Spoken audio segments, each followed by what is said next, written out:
Esa noche nadie sabía que 5 segundos de descuido de una enfermera cambiarían para siempre el destino de 2 familias. En el hospital privado más prestigioso de Madrid había un doble parto. Era el 15 de marzo de 1960, pasaba de medianoche. Nevaba y la ciudad estaba cubierta por un manto blanco. En el tercer piso, en las habitaciones VIP de lujo, Carmen Ruiz, esposa del millonario fabricante textil Miguel Vega, daba a luz a su hijo mientras luchaba por su vida.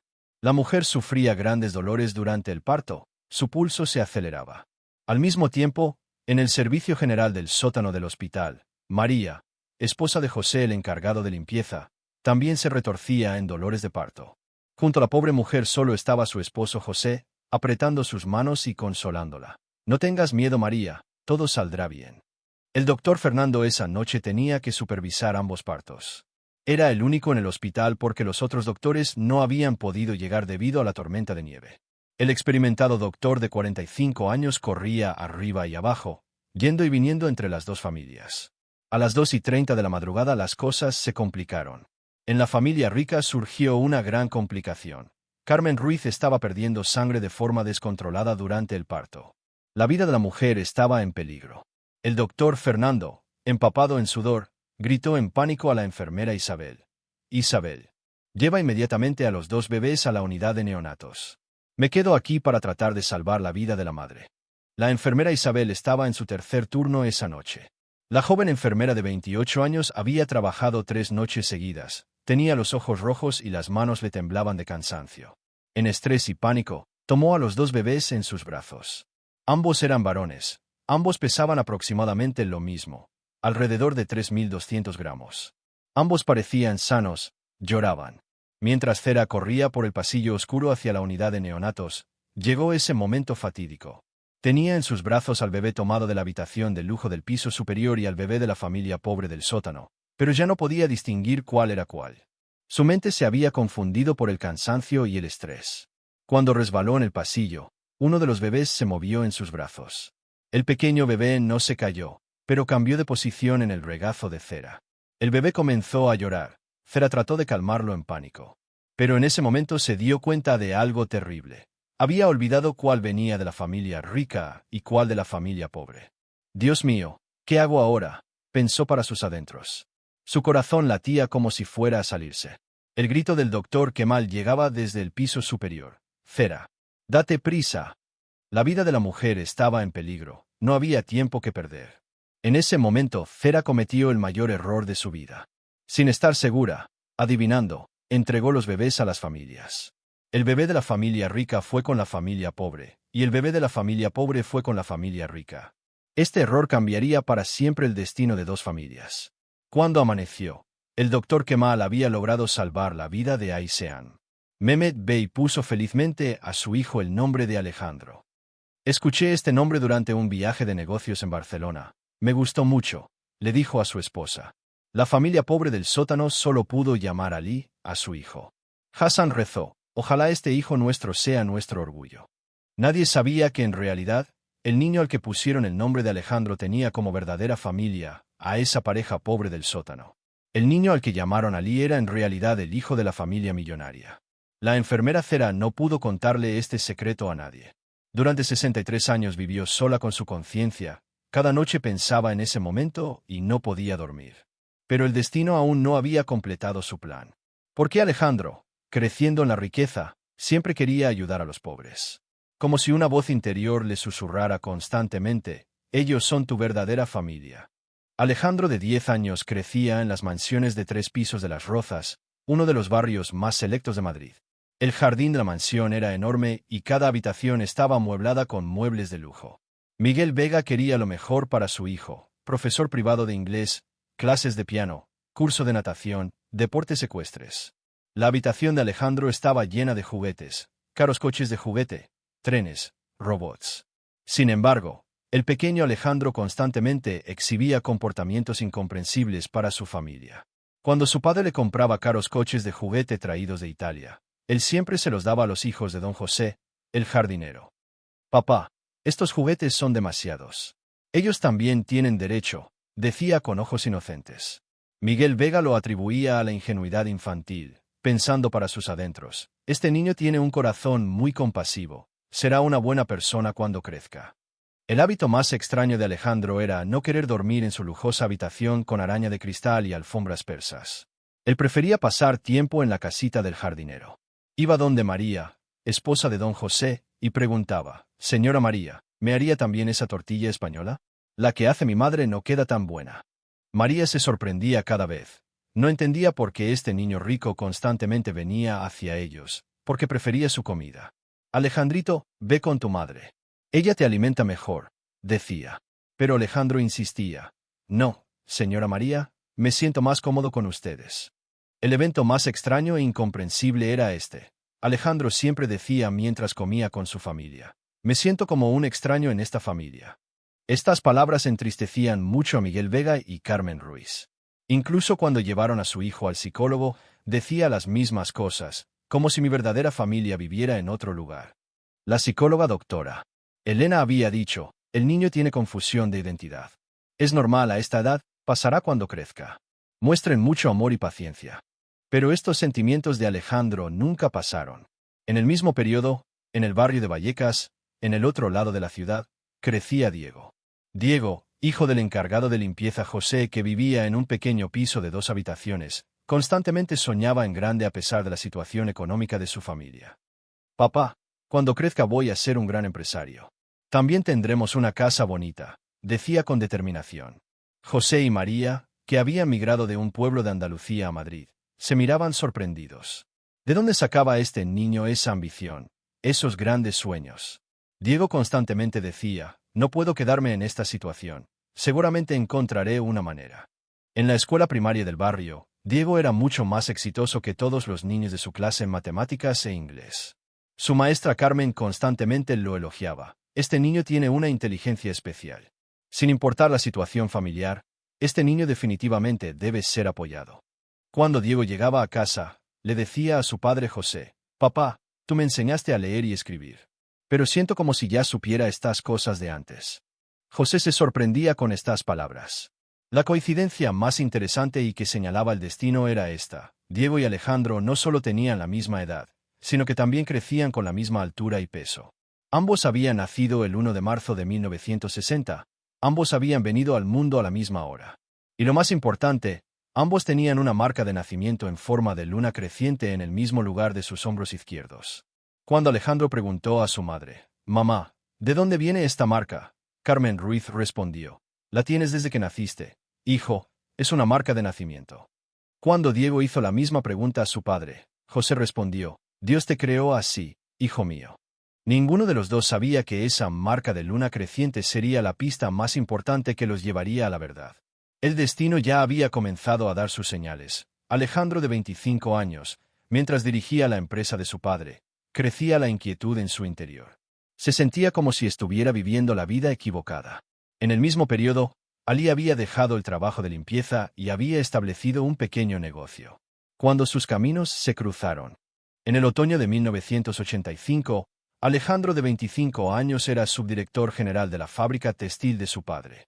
Graduado de la Facultad de Administración de Empresas de la Universidad Complutense, Alejandro hablaba inglés, francés e italiano. Era un joven guapo, inteligente y exitoso. Su padre lo estaba preparando para que en el futuro dirigiera la empresa. Sin embargo, el vacío interior de Alejandro crecía cada día. La riqueza no lo satisfacía en absoluto.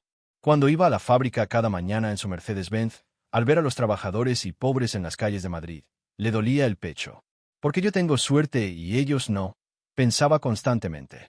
En la fábrica constantemente defendía los derechos de los trabajadores, discutía con su padre Miguel Vegas sobre este tema.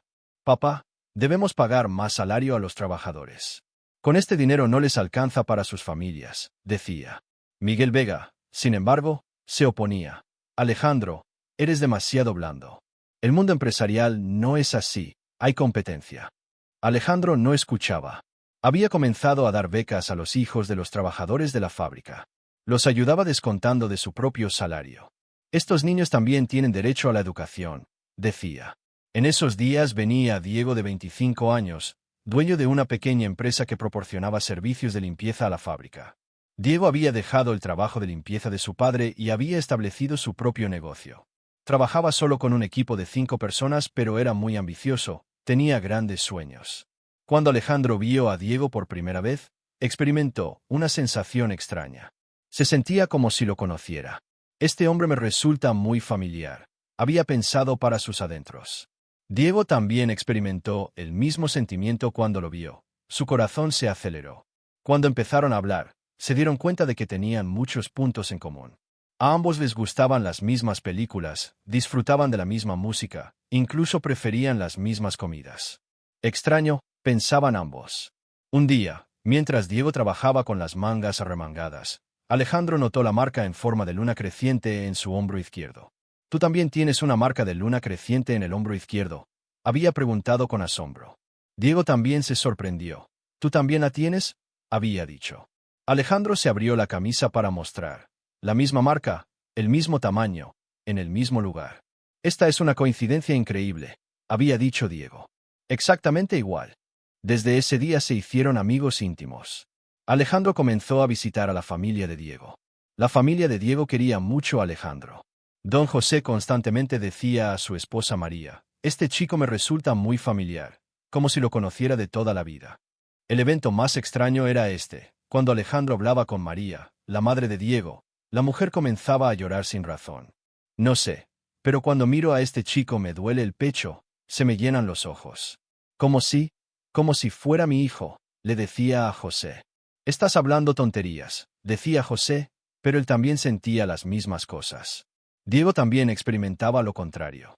Cuando conoció a Miguel Vega, el padre de Alejandro, veía características muy similares a él en el hombre. Su forma de hablar, gestos de las manos, estructura de pensamiento. «Este hombre podría haber sido mi padre», pensaba. «Me parezco mucho a él». Alejandro también, cuando miraba a María, encontraba la calidez que no podía ver en su madre. «La señora María está más cerca de mí que mi madre», pensaba. «Puedo hablar más cómodamente con ella». Ninguno de los dos podía entender estos extraños sentimientos. ¿Era esto solo una coincidencia, o tenía un significado más profundo? Había una conexión inexplicable entre ellos, como si fueran hermanos. En 1987, cuando Alejandro se casó, Diego también se casó el mismo año.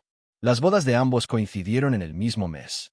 Cuando nació el hijo de Alejandro, también nació el hijo de Diego. Como si sus vidas fueran paralelas. ¿Pueden haber tantas coincidencias?, se preguntaban uno al otro. Pero ninguno podía adivinar la verdad real. El destino se preparaba silenciosamente para ese gran momento que revelaría la verdad. Alejandro también, cuando miraba a Fatma, encontraba la calidez que no podía ver en su madre. «La tía Fatma está más cerca de mí que mi madre», pensaba. «Puedo hablar más cómodamente con ella». Ninguno de los dos podía entender estos extraños sentimientos. ¿Era esto solo una coincidencia, o tenía un significado más profundo? Había una conexión inexplicable entre ellos, como si fueran hermanos. En 1987, cuando Alejandro se casó, Ali también se casó el mismo año. Las bodas de ambos coincidieron en el mismo mes. Cuando nació el hijo de Alejandro, también nació el hijo de Ali. Como si sus vidas fueran paralelas. ¿Pueden haber tantas coincidencias?, se preguntaban uno al otro. Pero ninguno podía adivinar la verdad real. El destino se preparaba silenciosamente para ese gran momento que revelaría la verdad. Alejandro, de 60 años, mientras ayudaba con el proyecto escolar de su nieto, la prueba de ADN que hizo reveló la mentira de 60 años. El momento que vio ese resultado, su mundo se derrumbó. En la primavera de 2023, Alejandro tenía 63 años. Había tenido una carrera empresarial exitosa, había hecho crecer la empresa de su padre, había vivido un matrimonio feliz. Tenía 2 hijos y 3 nietos. Su amistad con Diego duraba exactamente 38 años. Diego también había hecho crecer su negocio. Había establecido una vida de clase media. Tenía 2 hijos. Pablo, el nieto de 12 años de Alejandro, se estaba preparando para el proyecto árbol genealógico familiar en la escuela. El niño vino a su abuelo Alejandro y le dijo con emoción: «Abuelo, escuché sobre esas pruebas de ADN. Conozcamos también a nuestros antepasados. Lo veo en televisión, la gente descubre de qué regiones vinieron». Alejandro encontró esto muy divertido. «Por supuesto, nieto mío, hagamos esta prueba. Tal vez descubramos nuestras raíces castellanas», había dicho, y ordenó el kit de prueba de ADN junto con su nieto. 2 semanas después, cuando los resultados llegaron por correo electrónico, Alejandro primero miró junto con su nieto. Los orígenes geográficos eran normales. Península Ibérica, algo de Francia, un poco del Mediterráneo. Pero cuando miró la sección de vínculos familiares, su mundo se derrumbó. La prueba de ADN mostraba claramente. Alejandro de ninguna manera era hijo de Miguel Vega. La coincidencia genética era del 0%. Esto era imposible. ¿Todo lo que había sabido durante 63 años era mentira? Esto debe ser un error, murmuró. Sus manos comenzaron a temblar. Su nieto Pablo preguntó con asombro. Abuelo, ¿qué pasó? ¿Por qué te pusiste tan pálido? Alejandro no pudo dormir esa noche. Comenzó a pensar en el pasado.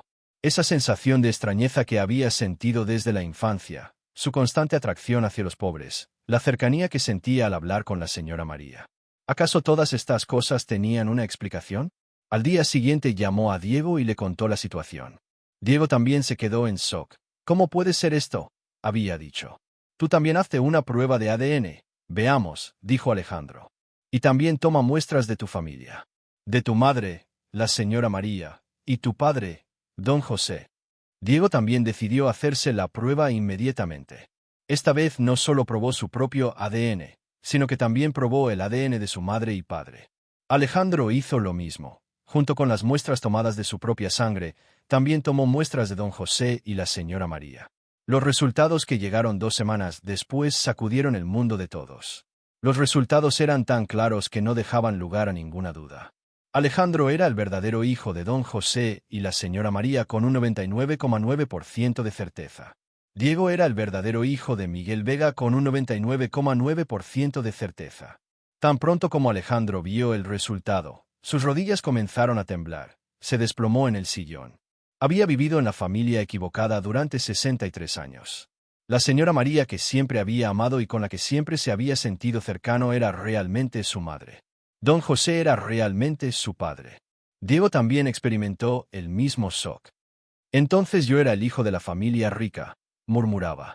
Entonces Miguel Vega era realmente mi padre, Carmen Ruiz era realmente mi madre. Cuando se encontraron urgentemente, comenzaron a llorar. Su amistad de 38 años tenía una razón tan profunda. En realidad no eran de la misma familia, pero eran hermanos del destino, 2 personas que habían tomado el lugar del otro. ¿Cómo pasó esto? Se preguntaban constantemente. Esto no puede ser coincidencia. Debe tener una explicación. Cuando comenzaron a investigar, accedieron a los registros hospitalarios antiguos.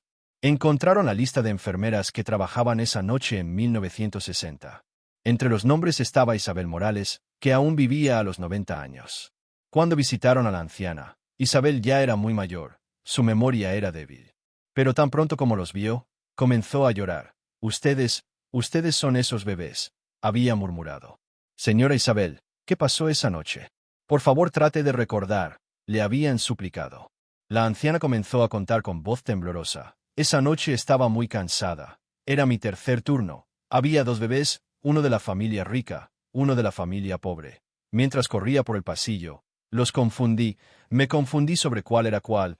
Que Dios me perdone, he cargado este secreto durante 60 años. El secreto de 63 años finalmente había salido a la luz. 2 bebés habían intercambiado lugares en ese pasillo oscuro y este intercambio había moldeado toda su vida. ¿Qué hicieron los 2 amigos después de conocer su verdadera identidad 60 años después? ¿Se enojaron y se culparon mutuamente? ¿O agradecieron la sabiduría del destino? Este final sorprenderá a todos. Alejandro y Diego hablaron durante días y noches después de conocer la verdad.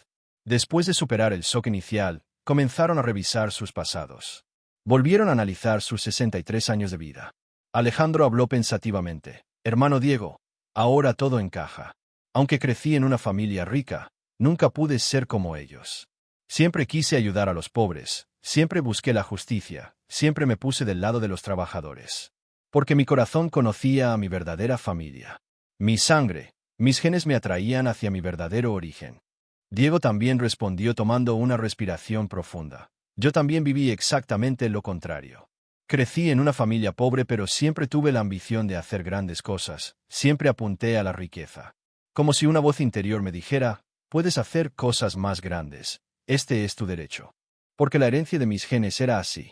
Los 2 amigos entendieron ese día que el destino les había dado una lección muy especial y diferente. Alejandro había aprendido la responsabilidad de la riqueza, Diego había comprendido el poder de salir de la pobreza. Si hubiera crecido en mi verdadera familia, con don José y la señora María, tal vez no habría sido tan compasivo, dijo Alejandro. No habría sabido lo que significa la riqueza, cuán especial bendición es. No habría podido sentir tan profundamente el dolor de los pobres. Si hubiera crecido en la familia rica, con don Miguel, no habría aprendido a luchar en la vida, dijo Diego. No habría tenido determinación y perseverancia. Si todo hubiera sido dado listo, no habría podido conocer el valor del trabajo. Ambos contaron la situación a sus familias. Por supuesto, hubo gran asombro. Don José y la señora María lloraron diciendo, entonces nuestro verdadero hijo era Alejandro. Era triste que Miguel Vega hubiera fallecido, pero Diego dijo, ojalá hubiera podido decirle la verdad a mi padre. Lo más hermoso fue esto, los lazos de amor construidos durante años no se rompieron. Alejandro continuó amando a Miguel y Carmen como sus verdaderos padres. Ellos me criaron con amor durante 63 años. Esto no cambia, dijo. Diego también mantuvo su amor hacia don José y la señora María. Estas personas me amaron como su hijo. Esta verdad no cambia. También tomaron la decisión más hermosa juntos. Las dos familias ahora eran una gran familia. Los hijos de Alejandro y Diego se alegraron mucho al saber que en realidad eran primos. Este secreto revelado gracias a la prueba de ADN del nieto, en realidad había unido a las dos familias. Visitaron nuevamente a la enfermera Isabel de 90 años. La anciana aún recordaba esa noche y estaba muy arrepentida. Alejandro tomó sus manos temblorosas y dijo, Señora Isabel, usted no cometió un error. El destino lo quiso así. Si esa confusión no hubiera ocurrido esa noche, yo no habría podido sentir la justicia social tan profundamente, y Diego no habría aprendido a luchar en la vida. Ninguno de los dos habríamos podido ser las personas que somos hoy. Diego añadió, Señora Isabel, su cansancio esa noche estaba en nuestro destino. Porque ambos aprendimos tanto la riqueza como la pobreza. Alejandro entiende el dolor de los pobres, yo conozco el valor de la riqueza. La señora Isabel, con los ojos llorosos, dijo, ustedes son realmente como ángeles. Estoy muy feliz de que me hayan perdonado. Ahora puedo morir en paz. Hoy Alejandro y Diego hacen proyectos conjuntos. Con el capital de Alejandro y la experiencia empresarial de Diego, dan becas educativas a niños pobres. Han llamado a estas becas becas del destino. Hasta ahora han cubierto los gastos educativos de más de 500 niños. Somos hermanos del destino, dice Alejandro. Durante 60 años caminamos por senderos diferentes pero llegamos al mismo objetivo, la humanidad. Diego también añade, el destino nos puso a prueba. Probó si Alejandro se mantendría compasivo en la riqueza y si yo me mantendría trabajador en la pobreza. Ambos pasamos el examen. Los dos han entendido que la verdadera belleza no está en ser rico o pobre, tampoco en a qué familia perteneces. La verdadera belleza está en usar las lecciones que aprendes de la vida que vives para el bien de otros. El destino nos hizo caminar por senderos diferentes durante 63 años, pero nos enseñó a tener el mismo corazón, la misma conciencia, dice Alejandro. Yo aprendí a hacer el bien desde la riqueza, Diego aprendió la laboriosidad desde la pobreza. Diego dice las palabras finales, tal vez todo pasó por esto. No somos solo dos amigos, sino dos hermanos, dos estudiantes planeados por el destino. El examen terminó. Ahora es tiempo de compartir lo que aprendimos. Esta historia muestra a todos que a veces los mayores errores de la vida pueden convertirse en las lecciones más hermosas. Lo importante no es enojarse con el destino, sino usar las lecciones que aprendes de él para la felicidad de otros. La historia de Alejandro y Diego prueba que la verdadera riqueza no es el dinero, sino el amor y la solidaridad. Y quién sabe, tal vez esa confusión vivida en ese pasillo oscuro no fue casualidad en absoluto. Tal vez el destino había hecho este plan para enseñar tanto la riqueza como la pobreza a dos niños. Al final, ambos se convirtieron en personas perfectas, uno un rico compasivo, el otro un pobre trabajador. Los juegos del destino funcionan así. A veces los mayores errores producen los resultados más hermosos.